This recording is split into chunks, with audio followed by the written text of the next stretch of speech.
Hey everybody, how's it going this week? For those of you who are astute, you may notice I took a week off last week. I just wasn't feeling it a little bit. I guess I was a little like, the wind was kind of out of my sails, but I'm back, and it's getting to the summertime, and that means it's convention season. And convention season is already in full swing. There have been so many conventions over the past couple of weeks. And so then today we're going to talk about one of those particular conventions, particularly a situation that has been sort of a pattern-ish, but I hope it's not like a legitimate pattern or anything like that. Nothing to be too concerned about. It's just that there seems to be a thing where YouTubers seem to be crashing furry conventions lately. And what I mean by that, and it's like, well, you need evidence, right? I need 3 points. 3 points make a pattern, as one guy on a Furcast episode said. So here's my 3 points. The first time somebody crashed a furry convention, we covered on this channel. It was not intentional. It was the good mythical morning guys, Linkara and the other guy with the beard. That other guy with the beard. You know Linkara, but I don't know the guy with the beard. What's the guy's name with the beard? I have no idea. You tell me in the comments section below. I forgot his name. Sorry, I cover furry things, not YouTube things. I don't remember people's names. So Linkara in his beard brother. No, that's the completionist. Went to a convention in Sydney, didn't go to a convention in Sydney. They were just happened to be in a park in Sydney, and then the furries at Harbor City FurCon were there to take their fursuit photo, and Linkara and the Good Mythical Morning guys were there, and they took a photo, and they basically photobombed their thing, and it was a quite nice little interaction, nothing too crazy.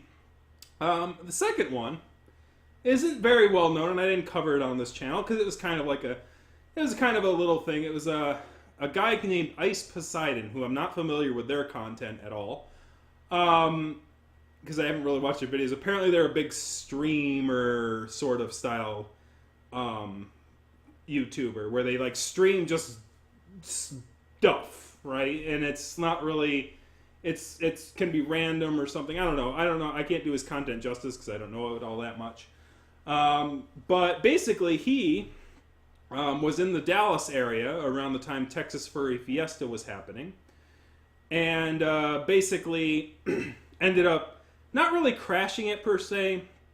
He was doing a live blog. He's out in the street of Dallas, and he was talking with people, and then he ran into one of the attendees, and the attendee's like, "Oh man, it's Ice Poseidon." He was basically a fan of his, and he came up to him and he said, "Oh, you should come hang in my room for a bit." And they went to their room, they had a drink. They brought big camera equipment with them though, and basically because they bought that big camera equipment with them, it kind of made red flags for the security. So they were able to get up to the room and hang out for a little bit. Then they went back down to the lobby, and as soon as they went back down to the lobby, security showed up and go, "What's with the camera? Are you with the convention?" And obviously Poseidon's like, "No, not really. I just was, invited here by somebody." He's like, and basically the answers were not qualifying for him being on the premises. So the security asked him, "You need to leave," and they kind of pushed them away. And then the video goes on from there. Just so people are aware and have some background, a lot of furry conventions, in fact, almost all of them, have a stipulation in the contracts and things like that because of the issues we've had with media in the past, or fake news, as it were, fake news, that kind of thing. Because we've had issues with that in the past, there's a stipulation in a lot of convention books that say, basically, if you're a member of the press, or if you're an outside person being a press agent or something like that, or bringing in cameras to do interviews and things like that, you have to have permission from the convention in order to record such things. I myself, as somebody who's a furry who covers furry news, I typically don't go in with a camera or anything like that. I typically don't do the whole live things or anything like that, because I would need permission to do stuff like that. and I would need permission to use recordings and things like that. And it's a lot of headache and a lot of things. So basically, I don't do that sort of coverage of a furry thing, because that way I can just be an attendee, right? And I would rather experience the convention from an attendee's perspective rather than some like pseudo reporter sort of media perspective. Whether or not conventions start enforcing that against me in the future, don't know yet. I'd hope they'd ask before they decide to make that the rule. But in the future, anyways. But basically, when Poseidon was asked to leave, Ice Poseidon asked to leave, he basically did what I call thumbs up. Basically, he left the premises, didn't do any shenanigans. He's like, "We're fine, we're going." And then they went out to the sidewalk, talked a little bit about the sidewalk. The security pursued them out to that point and said, "This is still our area. Could you go over there?" And he's like, "Okay, we'll cross the street." Even though at that point he's like, "You're kind of pushing your boundaries. Like the sidewalk is public spaces. We're recording. And there's no laws against that, so you really shouldn't be allowed to push me across the street. But we will comply, even though your request is slightly getting to the point of unreasonableness." And so he did what he did, and he did it. He handled it professionally and everything like that. So nothing too major to report there. So now we come to our third one, which was a story about a guy who showed up at Anthro, Ohio, as we talked about. So interestingly about the Anthro, Ohio thing, other than they didn't give out their numbers. No, why? You didn't give out your numbers, Anthro, Ohio. You know what's funny though? Like we had this, everyone we talked about this. I think it was last time. About the whole like not giving out attendance numbers in an official capacity kind of a sense. We talked about that last time. And last time I was talking about Furry Week in Atlanta and Biggest Little Fur Con, and I had 2 conventions, and now I have a third, which is Anthro, Ohio. So the patterns continue, right? This whole like we're not going to announce how many people attended, right? Because it's for some odd reason it's been decided it's sort of a faux pas or a braggart thing to announce how many furries took the time and money to attend their convention, which I am in wholehearted disagreement with. And we have already covered that in a full-fledged video, so I don't feel the need to tread ground anymore. But to the one person who was like, to the one person who called into to the Furcast guy and said, "Well, you only have 2 examples." Well, now I have a third, so now it's a pattern. And I told you it was a pattern, but you didn't believe me. But now it's an actual pattern. There's 3 points. It's like you only mentioned 2 conventions that did it, so you can't say that that's a trend. It's like, no, now there's 3. Now there's 3. They didn't give out their numbers officially, and from what I can tell, I did look at WikiFur before. It's not even on WikiFur because Anthro, Ohio is smaller than those things. It's still like got like about probably 1,000 people, but it's not like people are going to be chomping at the bit to get those numbers because it's in the top 8 furry conventions. But they really shouldn't be. It should be every convention should be like saying, "Hey, look at this, we're growing," and "Hey, look at this, we got these people showed up and these people were here and this is great." And it's not about having the biggest inauguration ever, like the biggest inauguration of all time, because that's not really important, right? But it is important to say, okay, this is how many people showed up, and that's sort of a thing. It's like, we're here, man. It's okay to be here, furries. It's okay. That rambling aside, and before I get too much in the tangent, so there's a YouTuber that showed up. Speaking of numbers. There was a YouTuber that showed up, and he's like, "Oh, it's a Buddhist YouTuber," and it's like, so when I first heard a Buddhist YouTuber showed up at Anthro, Ohio, the first thing that came to my mind was, and then I heard he got kicked out. Like a Buddhist YouTuber showed up at a convention and got kicked out. And the first thing in my mind was, oh, he must have been like an evangelical or something, or was really like upset or something like that. It's like you have pictures come to mind, and when you think of YouTuber, you think, oh man, this person probably got a good chunk of following and stuff like that. So you do some research and things like that. Just for a spoiler warning, Linkara was number 1. Like Linkara and and the beard guy for Good Mythical Morning were number one, right? They have like over 1 million subscribers easily. Ice Poseidon has about probably in the 750,000, 800,000 range, right? They're in the high 100,000s. They're getting close to their million, right? This guy, it's got a little less than that, but we'll go over that a little bit later. But basically, what I ended up learning was this guy named Jonathan Hills. This is a screenshot from his video in which he crashed the furry convention. Now this time, this was an intentional crash. Good Mythical Morning and Ice Poseidon, from what I can see of the video, was a non-intended crash. Like, basically, they happened to be in the area at the time the things were going down, and they just joined in the festivities. Whereas this guy pre-planned things a little bit. And we're going to go over that in a little bit. So this is him outside the convention, the hotel, and talking about him about to enter into the world of furries and things like that. And, so this guy, at first you think, oh, first off, there's something distracting me here. What's up with this? What's up with that? Oh, I just noticed that my red paws. I'm going to take my paw off for a minute. Ruining the magic. What's up with this? What's up with that? This thing right here. You see this thing right here? This thing right there. On his right side, on his starboard side there, on his suit. What is that? What's that little white stain right there? I guess cleanliness is close to godliness, but I guess it's not even the same zip code as Nirvana, huh? See, that's a Buddhist joke. Seriously, dry clean your suit, dude. Dry clean your suit. I know furries are kind of casual event, but I shouldn't. Like, here's the thing. I wear a freaking partial suit on top of my suit. Like, my suit should be the most unclean suit in the entire freaking in this video, right? I shouldn't be being one-upped by a guy who, isn't wearing a fursuit. I mean, literally, if I take this thing to the dry cleaners, I have to explain that I got into a fight with Elmo, It's like, what's with all the red hairs all over your suit, man? It's like, I got into a fight with Elmo. I couldn't help myself, okay?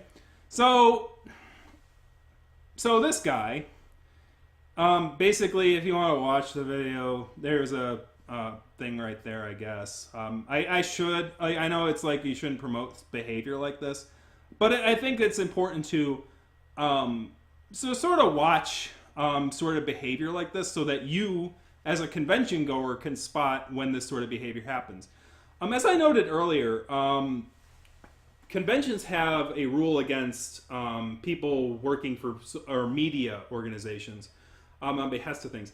Interestingly, like when it was penned back in like the 90s and the early 2000s, we were thinking like, oh, MSNBC or CBS. We're thinking of those big guys. We're not thinking of random YouTuber, and YouTubers are sort of a new thing. But I think those rules would apply to YouTubers as well. So, interestingly, like, the interesting thing about this Buddhist, right, is that at the beginning of this video, he goes in and he's like, he's pretending to be a furry, right? At first, he's pretending to be a furry. He's like, oh, it's like, who are you? It's like, oh, I'm just here enjoying the things. It's my first convention, and I'm a furry like you. And he sort of lies, which, by the way, faux pas. It's against the fourth tenet, okay? It's against the fourth tenet of Buddhism, man, to lie like that. Shame on you, shame. So he basically first he says, "Oh, I'm this," and then he brings forth his character a little bit later in the video. He's like, "Oh, I'm actually a Buddhist, and I'm here to learn about furries and trying to convert furries to Buddhism and things like that." First off, let's take some time to educate people here a little bit about religious affiliations in furry fandom. It is sort of a stereotype that furries are sort of heathenistic or, sort of fall outside of the religious or spiritual spectrum. The reality is it's a lot more complicated than that, just as all realities are. Basically, from the statistics of which I didn't freaking remember to bring the pie chart with me because I didn't actually know I was going to go down this tangent of being a little more educational. is that from one of the statistics that I gotten from like the IARP people, like there's like a very diverse thing when it comes to spirituality. About 25% is Christian, about 25% or 24% or 20-ish is like pagan-ish, pagan sort of belief. So you have like Christianity, paganism, and paganism sort of tied at about 20% with agnostic or atheist, which I can never get those two right. I don't know what the difference between agnostic and atheism is. It's basically non-religious individuals, people who don't have any religious beliefs or don't affiliate with any religious beliefs. Those are like a good, like another almost quarter of the fandom. So there's like those three major ones. And then there's like a slice of other that's about the rest of it, right? And in that other is Buddhists. There are Buddhist furries. I know a very good individual in this furry fandom who also does a lot of nonfiction coverage, particularly from a person of color's perspective within the furry fandom. His name is Jacoby, and Jacoby is a Buddhist furry. There are individuals in the furry fandom who practice Buddhism as an actual religion. But that being said, let's take a step back here and talk about this. I'm applying Buddhist principles to this guy, but you do a little research on the internet and you do a little bit of like digging and you do a little bit of like background, and you even watch that video which I noted up there, and the thing you realize is the guy is probably not a Buddhist. I know it's kind of a risky thing to say, but I don't think he's a Buddhist. First off, he's trying way too hard with a, oh my Buddha, oh my Buddha, oh my Buddha, oh my Buddha. And it's like, first off, I've never heard anyone say that before.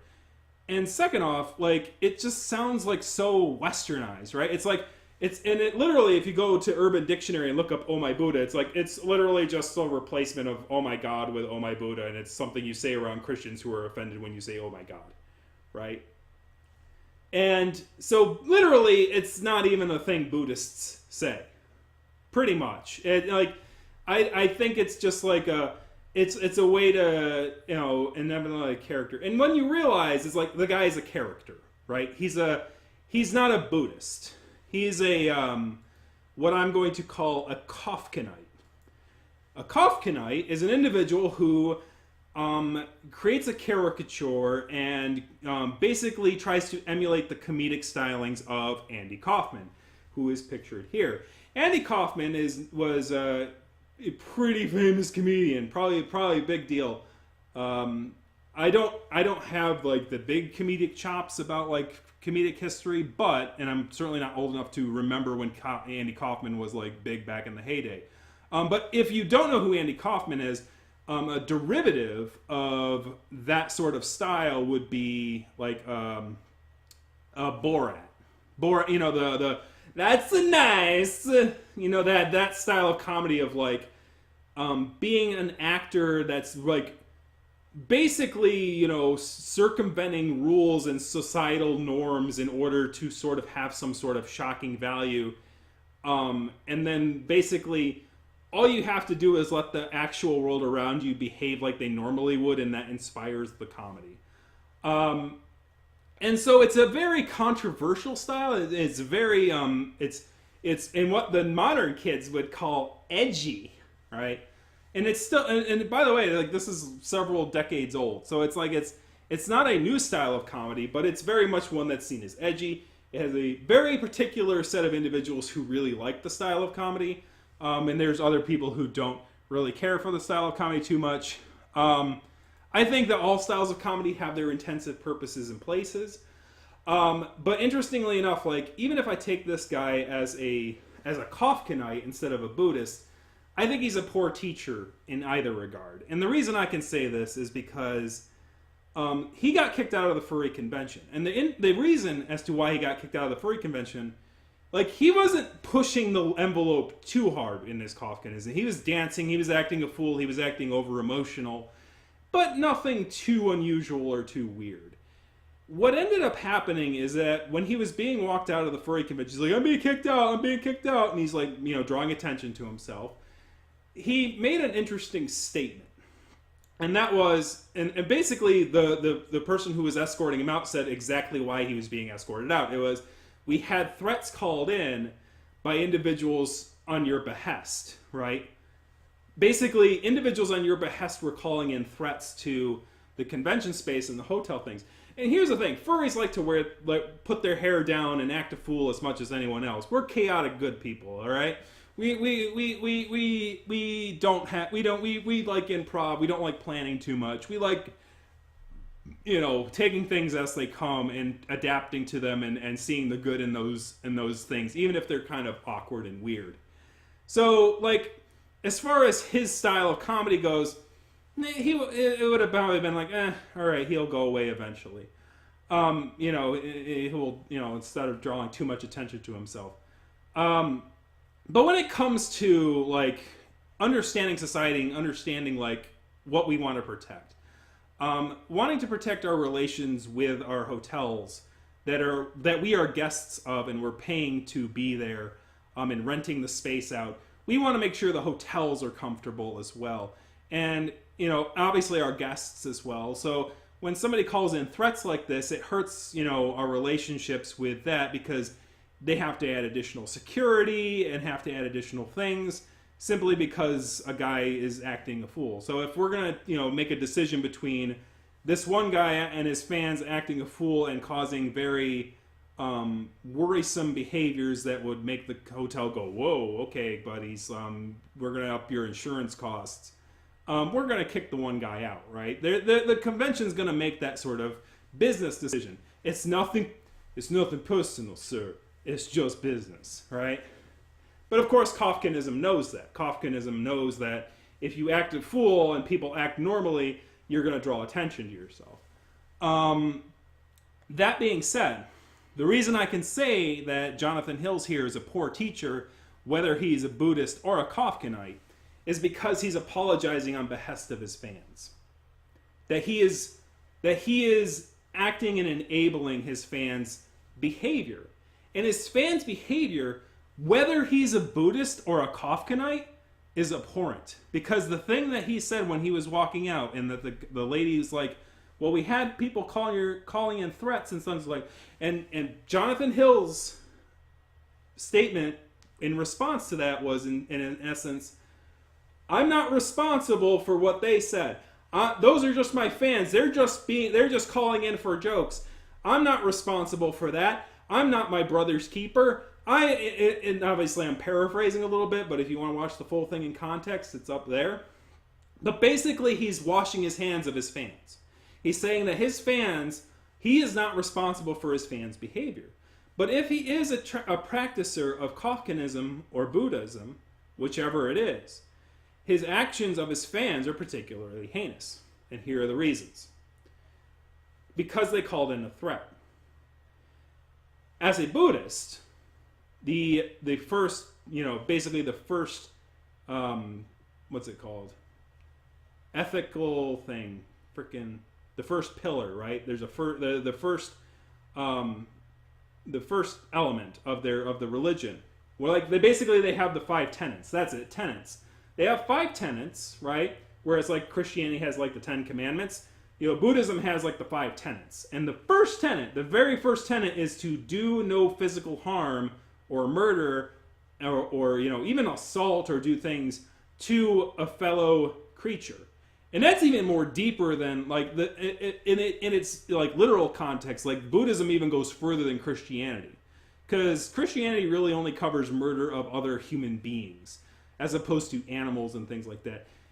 In certain interpretations, Buddhism can be taken to the extent of you shouldn't kill other creatures, even insects and things like that. So like if his fans are calling in, bombastic threats that say we're going to harm or do harm to these furries, and he dismisses it, oh, that's just joking behavior, then either if they're joking about committing an atrocity such as that, then they're bearing false witness, or they're lying about their thing, or causing rumor and slander to his name, which is the violation of the 4th tenet of Buddhism, which is not spreading gossip or rumors or false statements.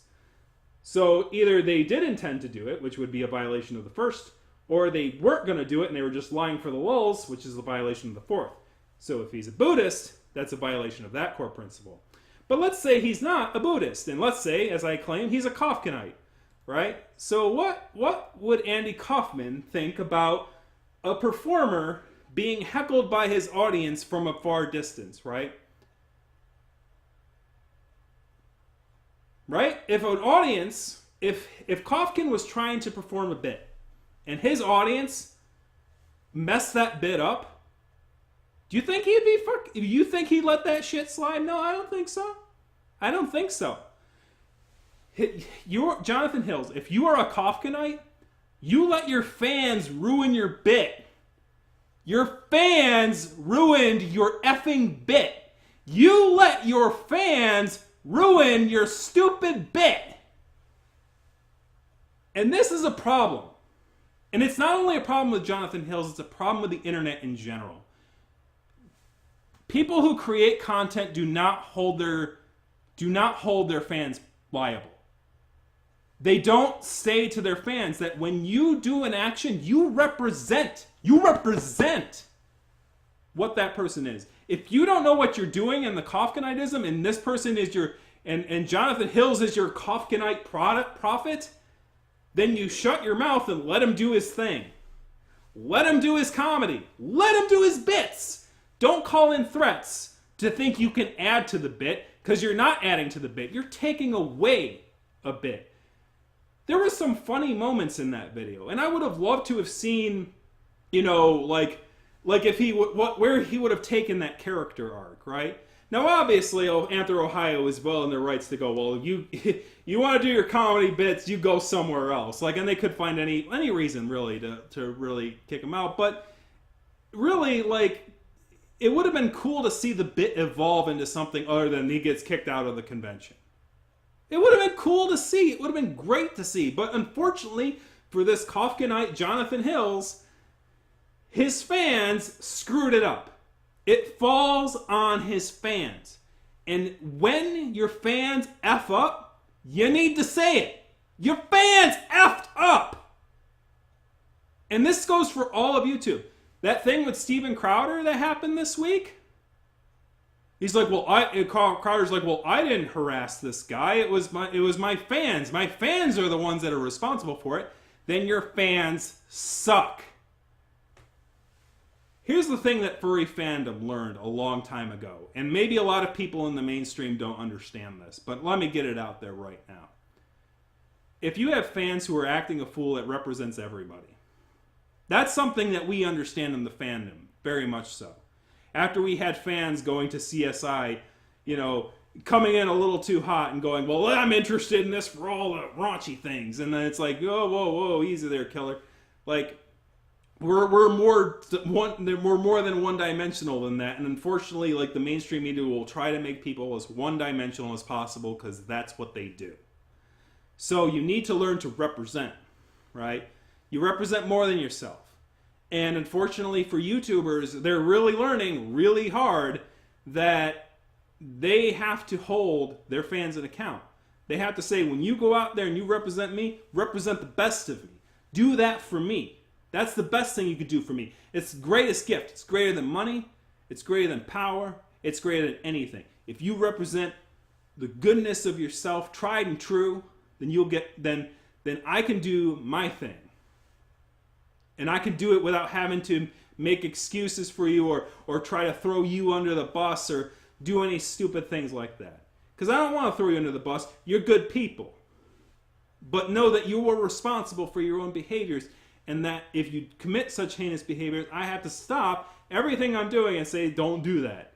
Or I have to go, well, I'm not responsible for it, and try and pass it off the buck of responsibility. Because if you have fans, and your fans are acting a fool, you got to say to your fans, stop acting a fool. Let me do my thing. Let me be your Buddhist Kafkanite, by the way. And by the way, the reason I don't really think this guy's a Buddhist and is more of a Kafkanite is because he has a character. His character is a Buddhist evangelical, basically. And his character is mostly based upon Christian evangelicalism, right? He's very, anti-sexual intercourse, any sexuality around me. He acts shocked and all this stuff. And so, like, and he even has what's called the Buddhist hotline, which is a play on a Christian hotline, which is an actual real sort of thing from my understanding and doing my research for this. So, in my mind, like, he's playing a character. And unfortunately, his character was not able to do that. That being said, he's not really even a YouTuber. Or at least he's not a major YouTuber, by the way. So covering it, like, this seems kind of ridiculous that I had to cover this much. But I like comedy a little bit, and I like talking about comedy. It's something that I studied.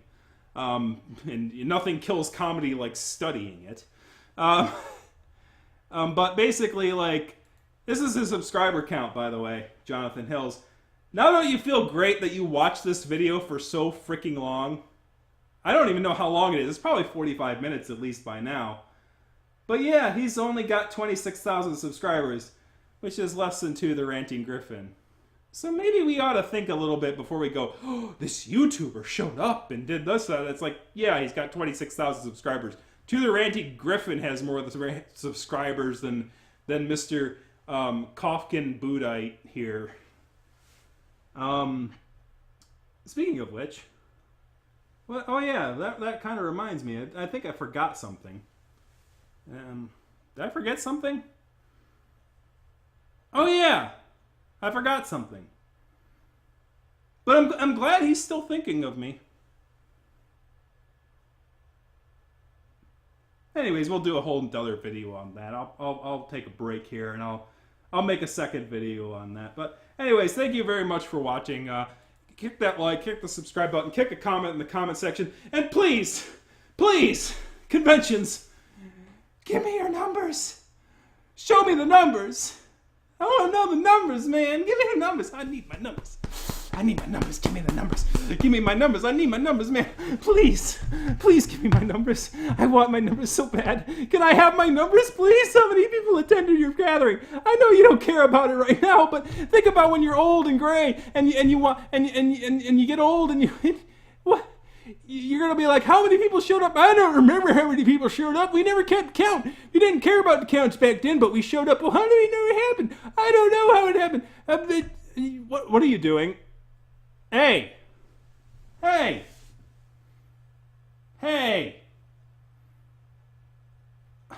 Come on, you really gonna cut? No, alright, whatever. I'm gonna get the hop out of here.